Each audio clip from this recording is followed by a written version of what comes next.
जय माता दी। क्या साधना केवल मंत्र जप है? क्या शक्ति की ओर बढ़ना मात्र साहस का विषय है?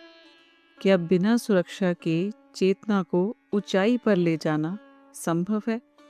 और यदि शक्ति जागृत हो जाए पर संरक्षण ना हो तो क्या होता है?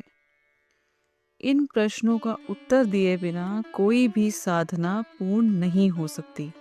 साधना का मार्ग सीधा नहीं होता, वह ऊर्जा का मार्ग है, और जहाँ ऊर्जा है वहाँ संतुलन और संरक्षण अनिवार्य है। सभी साधनाओं की जड़ एक ही है, शिव और शक्ति का तत्व। शिव स्थिर, अचल, साक्षी, शुद्ध चेतना, और शक्ति वही चेतना जब क्रियाशील होती है। शक्ति कोई अलग सत्ता नहीं है, शक्ति शिव की ही स्वसत्ता है। इसीलिए शास्त्र कहते हैं, शिव शक्तिया युक्तो यदि भवति शक्तिः। जब शिव में शक्ति का संयोग नहीं तो वह भी निष्क्रिय है। अब प्रश्न उठता है, यदि शक्ति इतनी प्रबल है तो उसे सीधे क्यों नहीं साधते? सुरक्षा पहले क्यों? शक्ति एक ही है, लेकिन वह 10 महाविद्याओं के रूप में प्रकट होती है। क्यों? क्योंकि मानव मन और शरीर एक साथ संपूर्ण शक्ति को सहन नहीं कर सकता। हर महाविद्या मन के एक विशेष भाग को संभालती है, चेतना के एक स्तर को शुद्ध करती है और साधक को धीरे धीरे ऊपर उठाती है। यदि शक्ति एक साथ प्रकट हो जाए तो साधक टूट सकता है, इसलिए शक्ति विभाजित होकर आती है। महाविद्याओं को देखकर लोग डर जाते हैं, शमशान, शव, खोपड़ियाँ। पर यह सब डराने के लिए नहीं है। शव का अर्थ है जहाँ अहंकार मर चुका है। शमशान का अर्थ है जहाँ संस्कार जल चुके हैं। खोपड़ी का अर्थ है जहाँ बुद्धि शून्य होकर शुद्ध हो गई है। यदि अहंकार जीवित है तो वही शक्ति विकार बन जाती है। इसीलिए कहा गया है, बिना संरक्षण शक्ति विनाश बन जाती है। तंत्र शास्त्र का सबसे बड़ा सत्य यह है, मन और शरीर एक दूसरे से अलग नहीं है। यदि मन अशुद्ध है तो शरीर में भी विकार होगा। यदि शरीर असंतुलित है तो मन भी अस्थिर रहेगा। इसीलिए तंत्र आंतरिक शुद्धि पर जोर देता है। प्राणायाम भूत शुद्धि और बाह्य शुद्धि भी आवश्यक मानता है। शास्त्रोक्त आचरण, संयम, पर तंत्र साफ कहता है, आंतरिक शुद्धि बाहरी शुद्धि से अधिक महत्वपूर्ण है। श्रेष्ठ तांत्रिक किसी अनुभव से चिपकता नहीं, किसी वस्तु का गुलाम नहीं बनता, हर जगह केवल शिव चेतना देखता है। तंत्र चेतना को 4 स्तरों में समझाता है। मनस, यह अहंकार से जुड़ा है, यह द्वैत पैदा करता है, यही सबसे बड़ा खतरा है। दूसरा है मनोविज्ञान, यह द्वैत से ऊपर उठी चेतना है।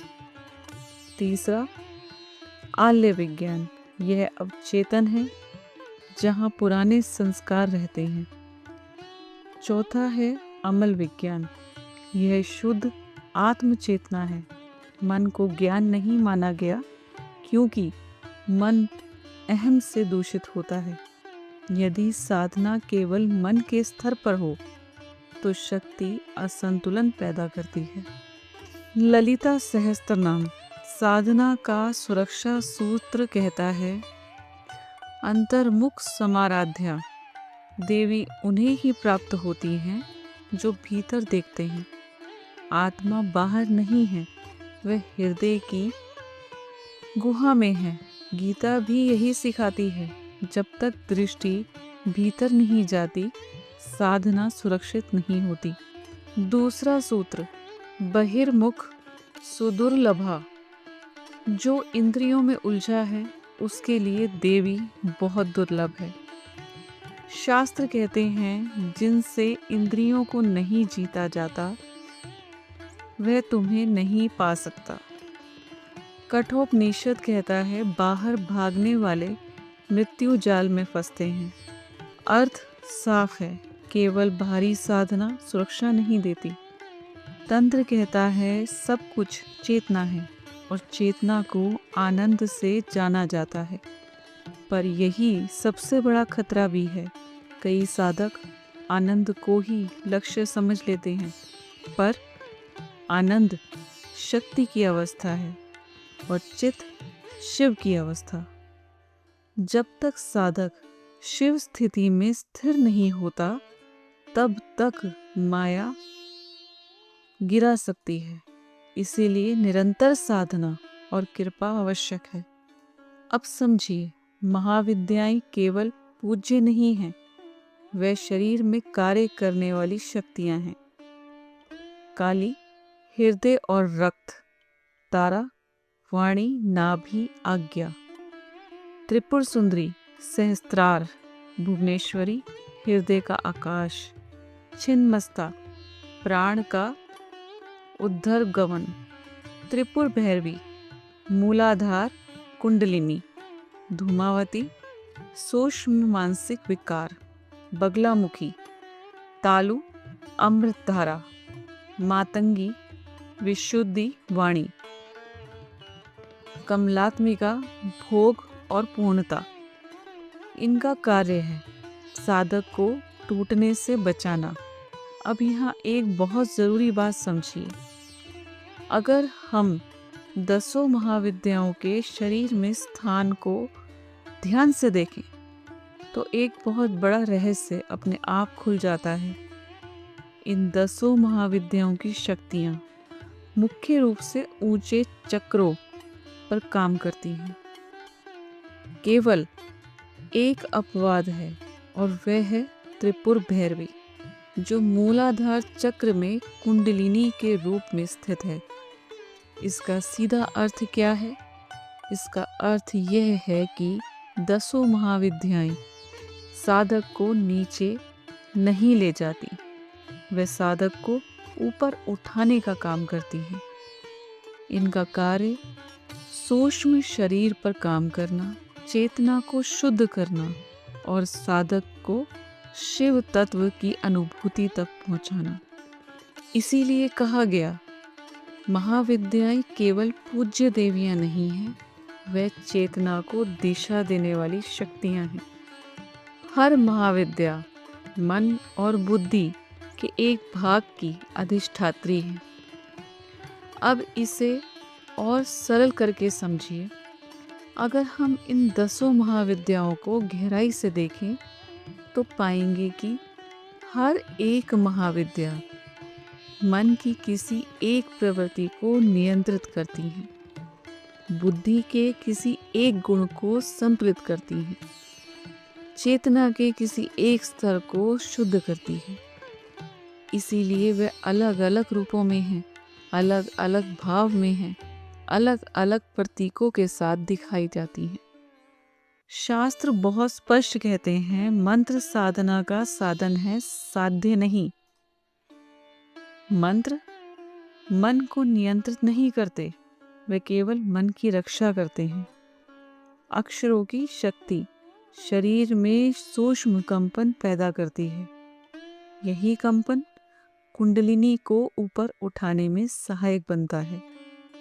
पर जैसे जैसे कुंडलिनी जागृत होती है, एक समय ऐसा आता है जब मंत्र अवचेतन में उतर जाते हैं।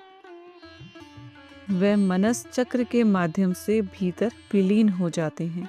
उसके बाद मंत्र की आवश्यकता नहीं रहती। जब मंत्र रुकते हैं तब ध्यान शुरू होता है। यह बहुत सुंदर और बहुत स्वाभाविक प्रक्रिया है। जब मंत्र स्वतः रुकते हैं तो ध्यान करना नहीं पड़ता, ध्यान अपने आप होने लगता है। जब ध्यान अपने आप होता है तो समाधि या ट्रांस स्वतः सक्रिय हो जाती है। उस अवस्था में घंटों बैठने की जरूरत नहीं होती। 10-20 मिनट की गहन अवस्था ही पर्याप्त होती है, क्योंकि वहाँ समय नहीं होता, अहम नहीं होता। उच्चतम अवस्था है अमल विज्ञान। उस गहन अवस्था में अहम लगभग समाप्त हो जाता है, सारे संदेह स्वतः मिट जाते हैं। इसे शास्त्र कहते हैं अमल विज्ञान। यह वह अवस्था है जहाँ चेतना धीरे धीरे और शुद्ध होती जाती है। यहाँ कोई प्रयास नहीं रहता, कोई साधना नहीं रहती, केवल शिव स्थिति रहती है। तो ध्यान रखिए, महाविद्याएं डराने के लिए नहीं हैं, वे संरक्षण देने के लिए हैं। मंत्र बंधन नहीं है, वे सुरक्षा कवच हैं। और साधना का लक्ष्य शक्ति में फंसना नहीं, शक्ति को शिव में लीन करना है। इसीलिए साधना में सुरक्षा पहले आती है, क्योंकि बिना संरक्षण वही शक्ति हानि भी बन सकती है। जय माता दी।